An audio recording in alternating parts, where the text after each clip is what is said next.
Hi everyone, I'm Krishna. Welcome to the first episode of DevOps Talks with Krishna. I'm the founder of Crew, an organization contributing to the rise and empowerment of women. I've been practicing DevOps in one form or other for more than a decade now, and I love it. What is DevOps? Why DevOps? How do I get into DevOps? A lot of people asked me these questions today. So I thought I'll take a moment to demystify it for you today. Some of you may understand DevOps at a base level, but what I want to do is I want to break it down into pieces so you not only understand better, but I can help you land a role in the profession that I love. Why? Because I like three things in my life. 1, my family. 2, empowering others. And 3, you got it right, DevOps. So let's get started. DevOps is a culture, it's a philosophy of breaking silos between the development and the operations groups. Traditionally, Dev and Ops were like separate entities. So this practice helps more in collaboration and working towards a common goal for quicker software delivery. It makes the SDLC, the software development lifecycle, more reliable. This is not about why organizations need DevOps. This is about why you need to get into DevOps.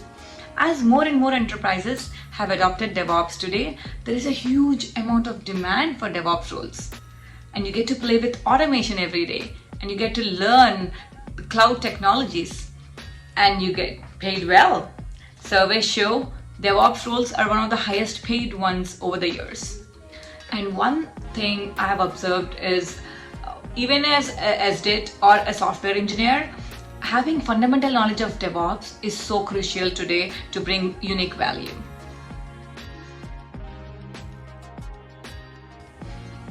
If you have a release engineer background or a system administrator background, those are great fundamentals to begin with. But if you have neither, no problemo. So you can still get into DevOps by knowing at least 2 of the 5 things I'm going to talk about. 1, scripting. 2, source control. 3, server administration. 4, CI/CD. 5, cloud technologies. I'm going to briefly touch on them today. Scripting or automation. As a DevOps engineer, your primary focus will be on automation, and that will involve scripting, infrastructure as code, configuration management. Python and PowerShell are great places to start because 90% of the jobs ask for at least one of it today, depending on the organization needs.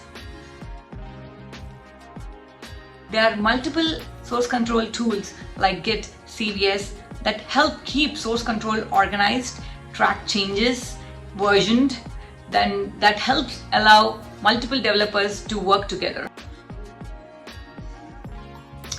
Linux is where everything runs today. Now, can you be an awesome DevOps practitioner and just live in the Windows ecosystem? Sure you can. There is no law that mandates Linux, although it's widely preferred. We have both Windows and Linux system administrators today. But a server administration knowledge is very fundamental to keep the systems up and healthy and manage the infrastructure. Continuous integration and continuous deployment.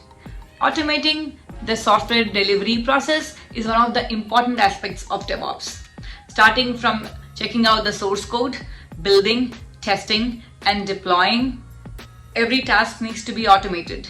And understanding CI/CD is a key.